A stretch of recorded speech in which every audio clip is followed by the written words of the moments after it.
The sand hissed as it ate through the metal canister, steam rising in the already blistering heat. "Don't touch it!"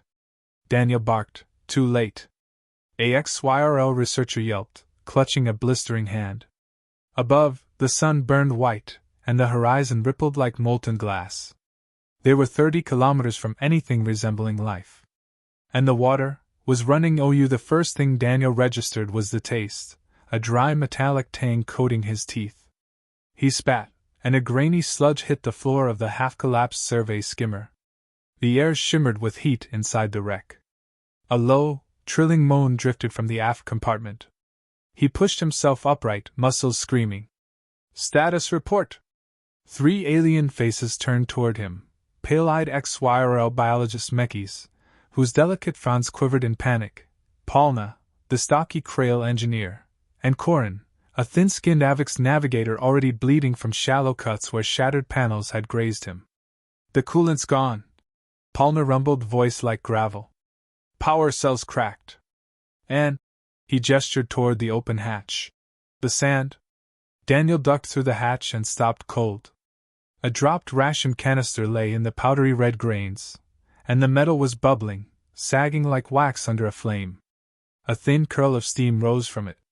Mekis' voice was small. "It consumes alloys." Not just alloys, Daniel thought grimly. The smell was acrid and wrong.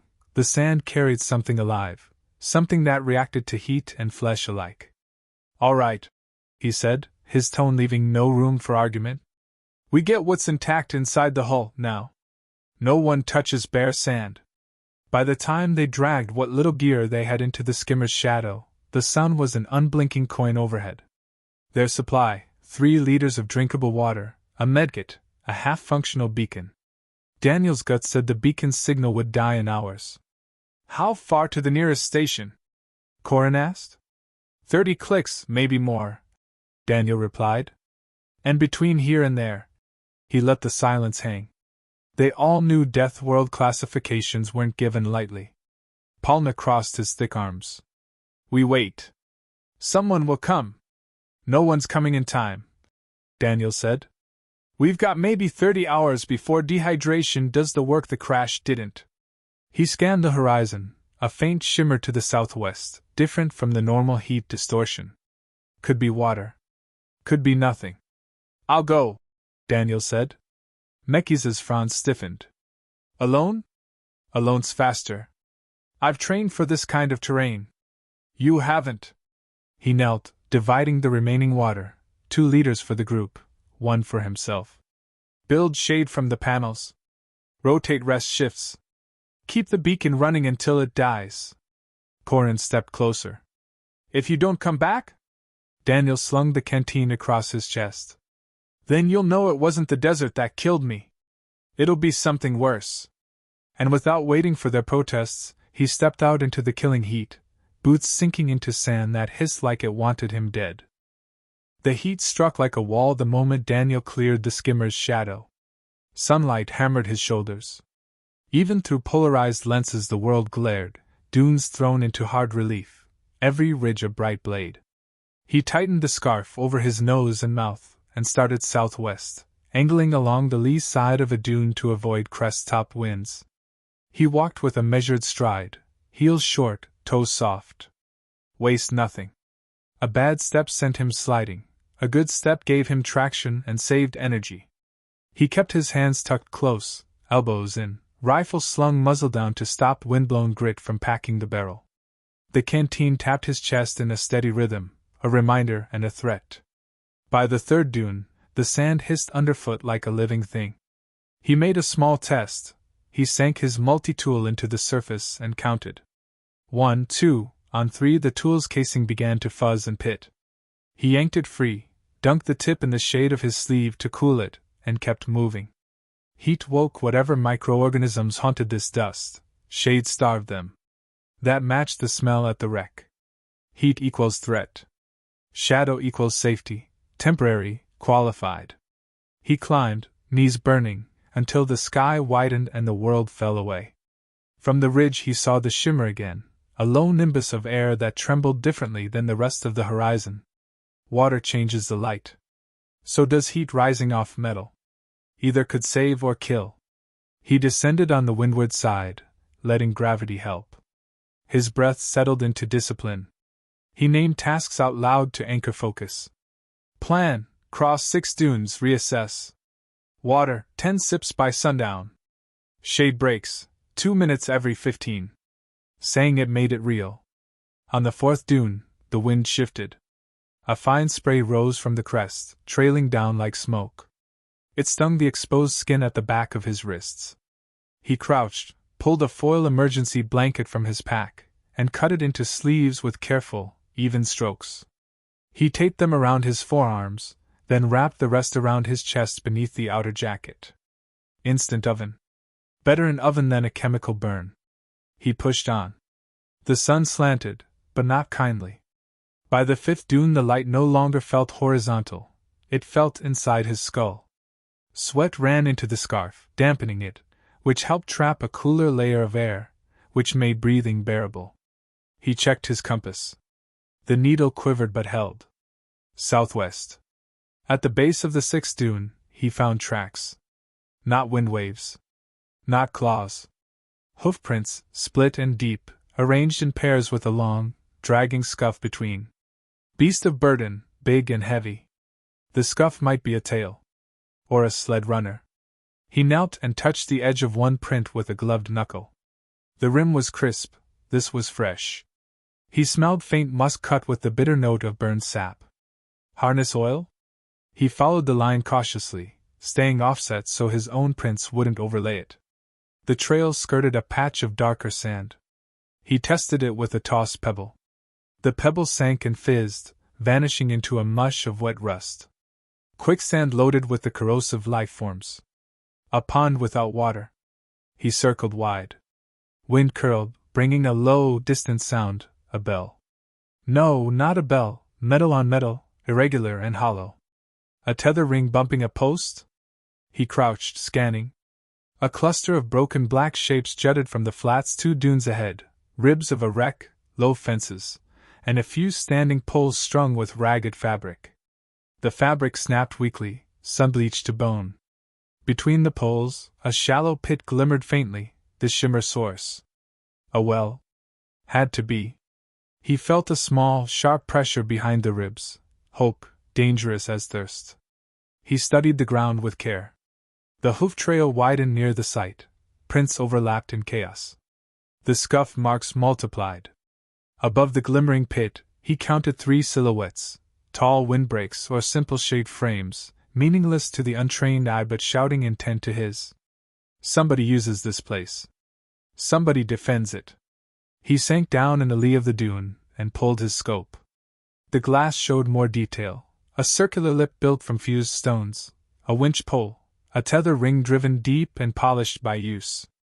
A few ceramic amphorae lay in the shade of a tarp, storage for water or brine. No sentries visible. No animals. No people. That was wrong. On a death world, water never sits unguarded. He watched for a full 5 minutes, counting breaths, listening to the wind. He shifted the scope across the dune rims, then down into the shadows where the light fell flat. A glint pulsed twice from a dark slit in a rock outcrop to the left. Not random. A lens. Somebody was watching the well from cover. He pulled back slow. Okay, he murmured. You don't walk into a gun. He needed water. He also needed to not die getting it. He rolled sideways down the dune to reset his approach, then belly crawled to a shaded hollow and began to work. He stripped the foil blanket into thinner ribbons and threaded them through 2 vent holes in his jacket to make dangling strips. He scooped a shallow trough and laid the strips across it, angled to catch the sun. The heat made them shimmer, throwing false flickers across the sand. He placed his pack 10 meters to the right, as if set down by an incautious traveler. He removed his scarf and laid a second one over the pack to make it look like a resting spot. He moved 50 meters left, staying inside a narrow shadow cast by a half-buried hull frame poking from the sand. He went still. The wind answered first, combing the dune's skin until it whispered. Then came a faint chirr. Chitin plates tapping? A small shape crested the dune near the decoy scarf. It wasn't a sentry. It was a scavenger, a palm-sized arthropod with translucent armor. It skittered close to the pack, probed it with whisker-like antennae, then dug into the sand and vanished. The sand around the pack shifted. Not helpful. Time stretched. The sun slipped a thumb-width lower. He took a risk.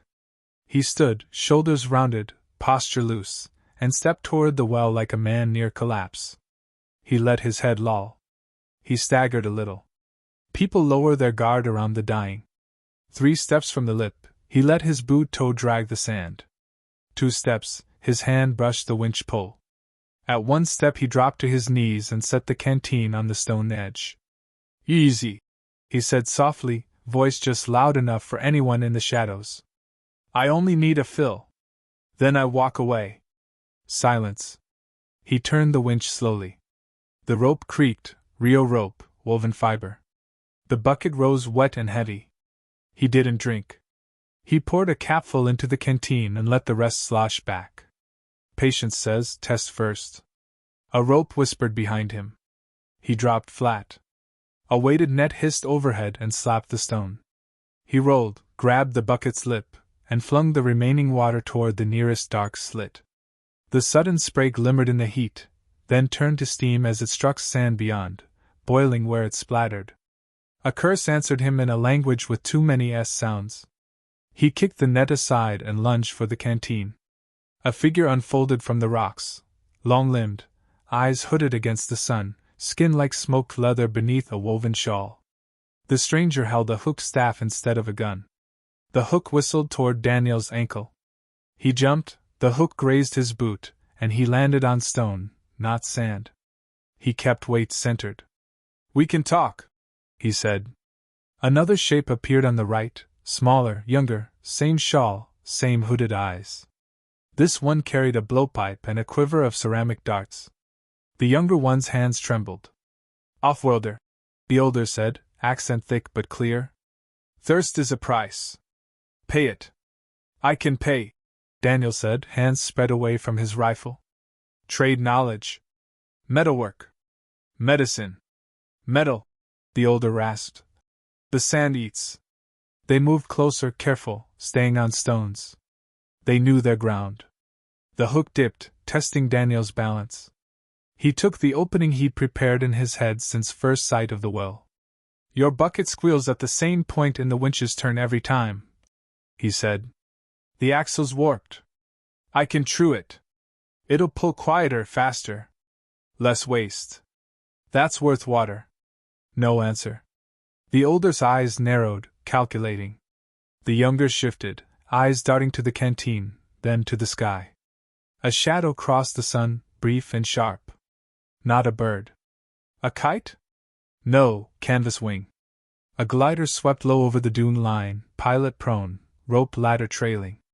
The glider banked again, and Daniel saw the truth, not a rescue, a net caster.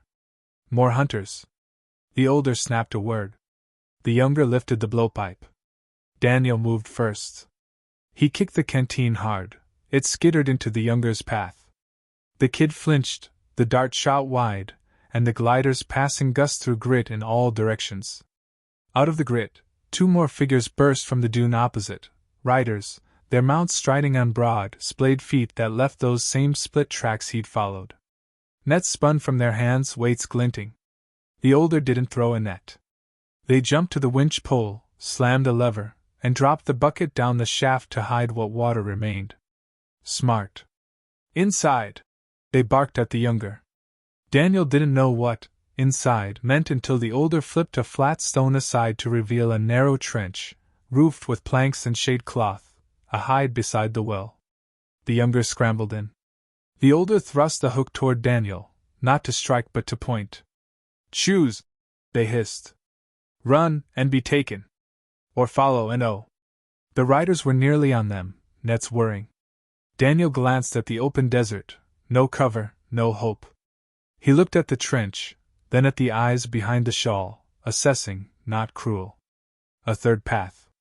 He dropped to his stomach and slithered into the trench, shoulders scraping wood, heat pressing down like a hand.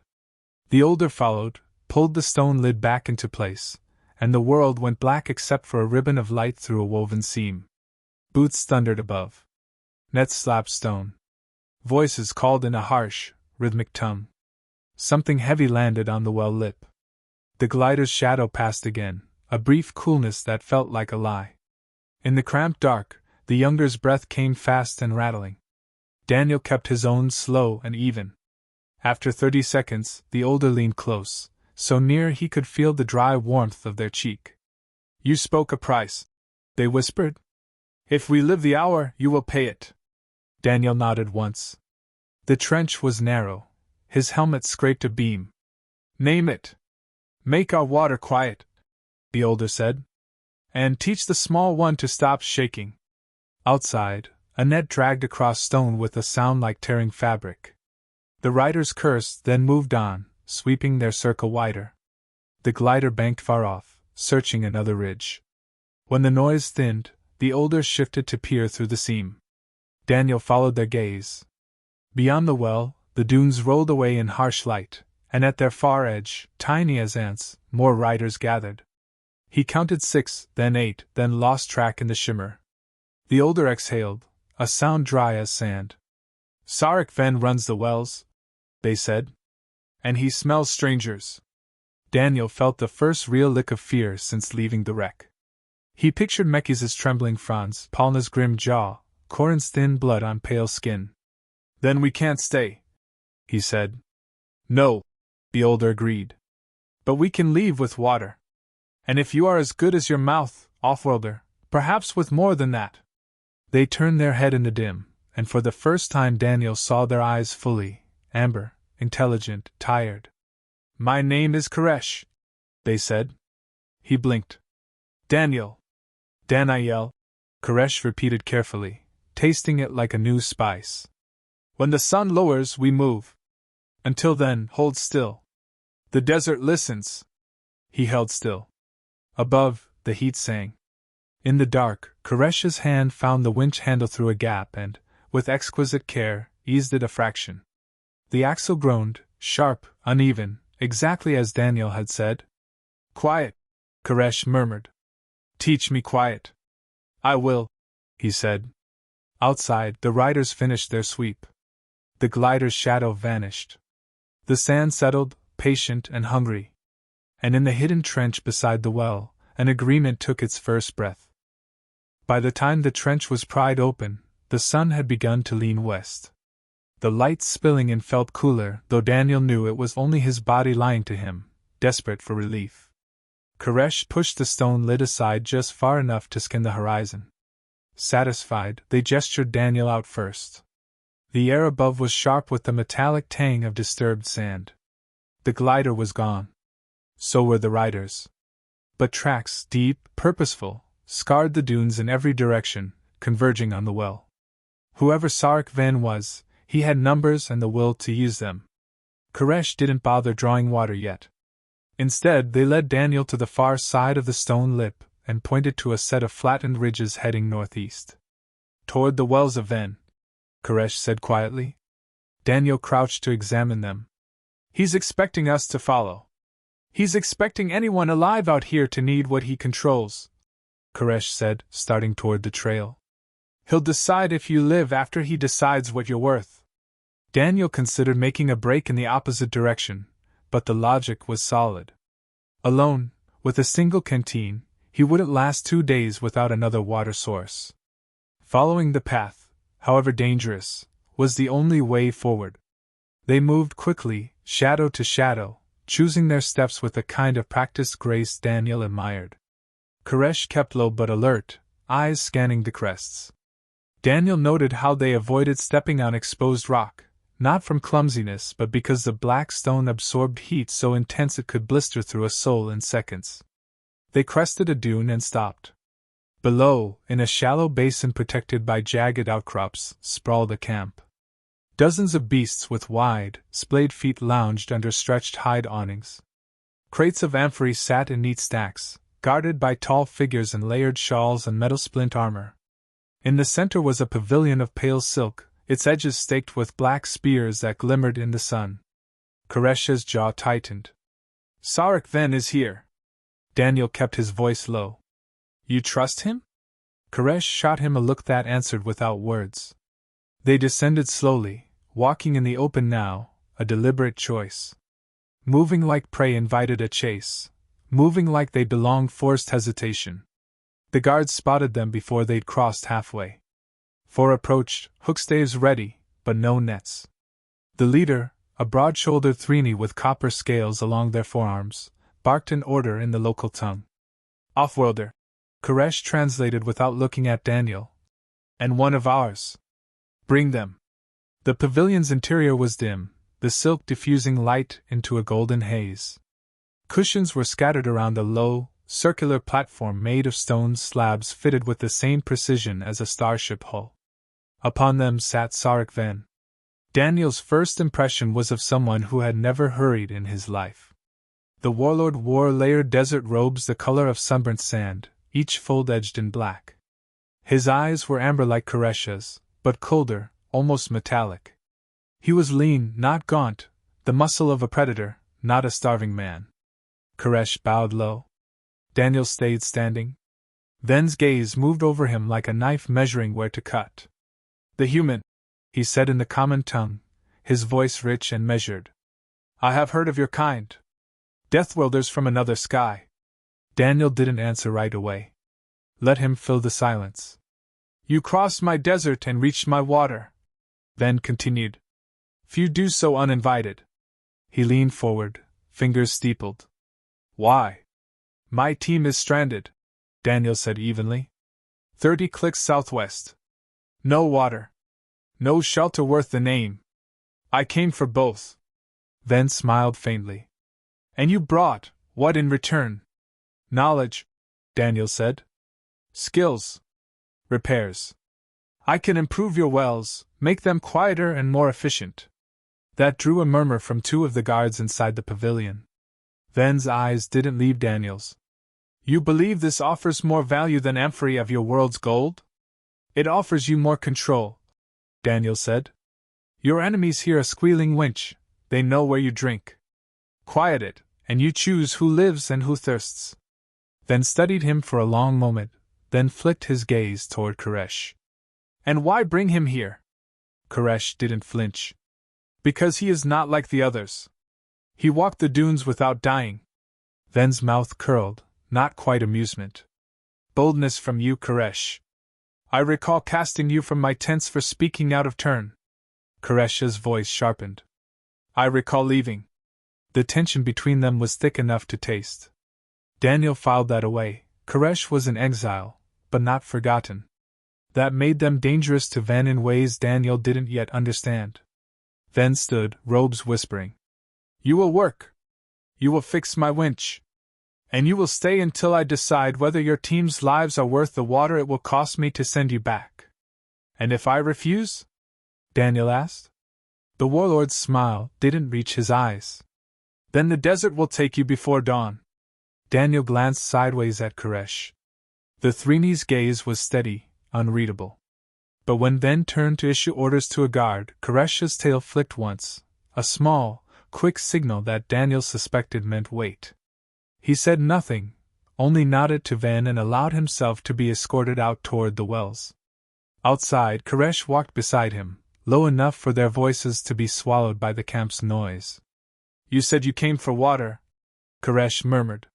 You will get it.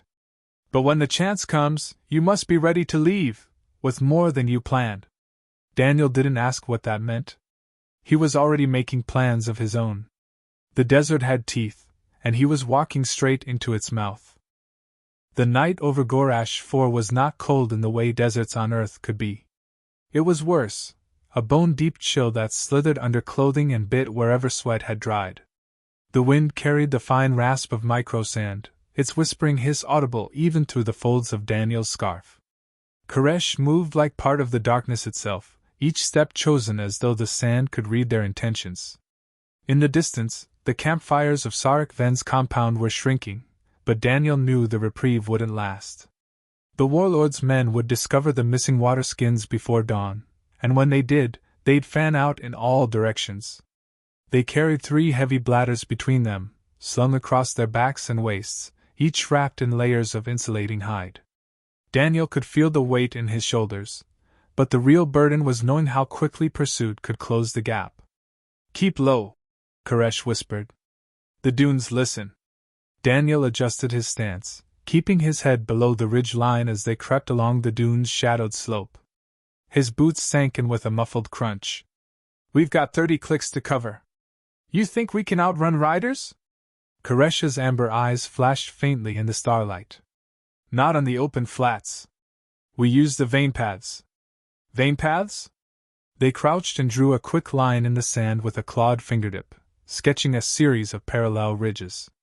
"The desert shifts, but the veins stay. They are old riverbeds under the dunes. Sand is thinner there, too thin for heavy mounts. They'll have to circle around." "Slower for them," Daniel said. "Faster for us." Koresh gave a short nod. "If we're lucky." They set off again.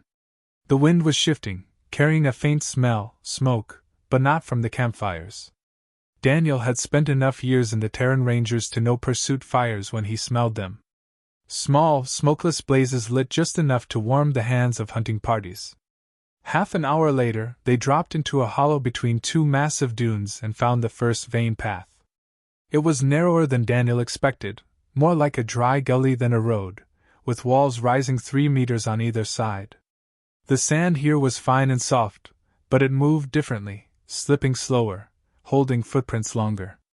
Koresh walked in silence for 10 minutes before stopping abruptly. Their head tilted, listening. Daniel strained his ears and caught it, a faint clicking, like stones tapping together. The sound came from ahead, irregular but moving toward them. Koresh stepped back into the shadow of the wall, motioning Daniel to follow. From the darkness ahead, something emerged, not a rider, but a predator.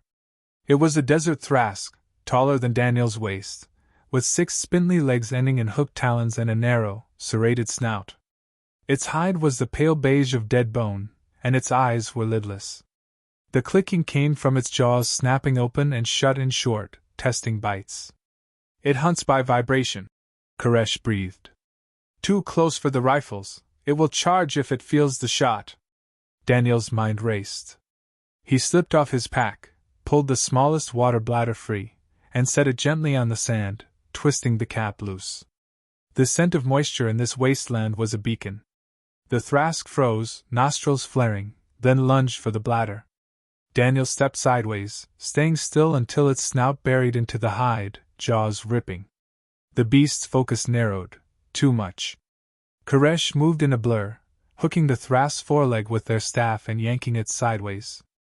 Daniel pivoted, brought the butt of his rifle down hard on the back of its skull.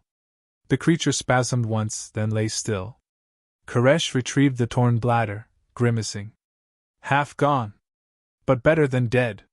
They kept moving, deeper into the vein path, navigating by starlight. The dunes above were silhouettes against the strange, fractured constellations of Gorash 4's sky.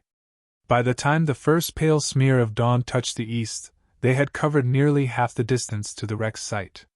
Daniel's calves burned from the constant climb and descent, but he forced his pace to match Koresh's, steady, deliberate, never overreaching. The moment of relief came too soon. As they crested a shallow rise, Koresh froze, ears twitching toward the north. Daniel followed the gaze and saw them, 3 riders, dark against the brightening sand, cutting across the dunes at an angle to intercept. "They found our trail," Koresh said, voice taut. Daniel scanned quickly. "Options?" Koresh's lips tightened. 1. The cloud break. They broke into a run, angling south toward a bank of low, dense clouds that had begun to roll in off the horizon. As they hit the edge of the bank, the light dimmed, and Daniel realized it wasn't mist, it was a moving wall of airborne grit. A sandstorm. Koresh pulled a strip of cloth from their robes and tied it over their nose and mouth, eyes narrowing to slits. "In here they can't track us by sight." "And if we get lost?" Daniel asked. Koresh's grin was sharp in the dim light. "Then the desert chooses who it keeps." The storm swallowed them whole. Sand battered every inch of exposed skin, driven by winds that howled like a living thing. The air was thick and choking, and the sun vanished entirely. Visibility dropped to a few feet, just enough to keep Koresha's outline in sight. Behind them, the shouts of the riders dissolved into the storm's roar. Daniel's heart thudded, but his breathing stayed slow. Every step forward was one less toward dying on Gorash 4. When the wind finally eased hours later, they emerged into stillness. The storm had remade the land, erasing tracks, reshaping dunes. Koresh turned to the west, scanning. "We've lost them," they said. "For now." Daniel followed the gesture, and saw, on the far edge of the horizon, the faint metallic glint of the wreck site. For the first time since leaving the camp, he let himself believe they might make it. By the time the wreck of the survey skimmer came into full view, Daniel's legs felt like they'd been carved from the same brittle stone that dotted the desert's rim. Koresh was breathing harder too, their steps slowing as the weight of the water bladders pulled against the cords of muscle along their shoulders. But neither spoke of stopping. The sight ahead, broken metal glinting in the late sun, was more powerful than any rest. The skimmer looked smaller than Daniel remembered. Its hull was half buried now, one wing twisted away and lying like a snapped bone on the sand. Smoke no longer rose from the wreckage, but the scent of char and metal still hung faintly in the air. A shape moved in the shadow of the hull. Then another. "Daniel!" Corin's voice cracked with disbelief. The Avik stumbled into view, thin skin pale and tight over his frame. Behind him, Mekis and Palna emerged slowly, blinking as though unsure their eyes were telling the truth. The moment Daniel unslung the first bladder and held it out, all hesitation shattered. Palna's big hands took it, turning it with surprising gentleness, and passed it to Mekis, who cradled it like a sacred relic before pouring careful measures into a cup. They didn't drink greedily, even in desperation, they understood. Ration first. Daniel glanced sideways at Koresh. The Threeni stood a pace back from the group, silent, their shawl hiding most of their face. The aliens were staring, not with hostility, but with the wary curiosity of people seeing a predator up close for the first time. "This is Koresh," Daniel said simply. "Without them, I wouldn't be here. And neither would your water." Koresh's gaze flicked over the crew, then to the wreck, and finally back to Daniel. "You did not tell them about Ven. They don't need that weight yet," Daniel said quietly. Corin handed back the empty cup, looking between them. "Ven?" Daniel ignored the question. "How's the beacon?" "Dead," Palna rumbled. "Battery burned out yesterday." Daniel let that settle. No signal meant no rescue in the near term. The desert was still closing around them. "We've got 2 days' worth of water if we ration hard," Daniel said. "Koresh knows paths through the dunes, safer ones. We move before dawn, try for the rim canyons. If we're lucky, there's a relay tower there." Koresh's eyes narrowed. "Then scouts watch the canyons. Then we make them chase us the wrong way first," Daniel said. They worked quickly. The shade panels were dismantled and packed. What little gear had survived the crash was divided, Daniel making sure Koresh carried only as much as they could without slowing. As the last light began to fade, Mekis approached Daniel, their fronds quivering with hesitation. "You trust this one?" They inclined their head toward Koresh. Daniel didn't hesitate. "Yes." It wasn't a blind trust. It was the trust of someone who had seen another stand between him and death, and had returned the favor. In a desert like this, that meant more than words. Night came fast, bringing a cold wind that made the sand whisper across the hull. The group huddled in the skimmer's shadow, conserving warmth. Daniel sat with Koresh apart from the others, scanning the dark ridges for movement. "You could have stayed," Daniel said quietly. "Ven would have kept you." Koresh's mouth curved under the shawl, not quite a smile. "He would have kept me silent. The desert is loud enough without that." They sat in silence for a while. The stars above were sharp and unfamiliar, scattered across the sky like shards of broken glass. When Koresh finally spoke again, their voice was low, almost thoughtful. "You're kind, you walk like the sand will part for you. It does not. But you keep walking. Daniel looked at them, hearing something in the words beyond observation, something like respect. On my world, we call that stubbornness. Koresh tilted their head. On mine, we call it survival. A sudden flicker on the horizon caught Daniel's eye, not a star, but the orange pulse of a distant fire. Too far for heat to be felt, but close enough for its meaning to be clear. Then, Koresh said, he is marking where he thinks we'll run. Daniel's jaw tightened. Then tomorrow, we teach him to think wrong. The wind shifted, carrying with it the faintest trace of smoke and something else, the dry, electric tang of a storm building beyond the dunes. It promised both danger and cover. Daniel took one last look at the distant fire before settling into rest. Morning would bring another run through the teeth of Gorash 4.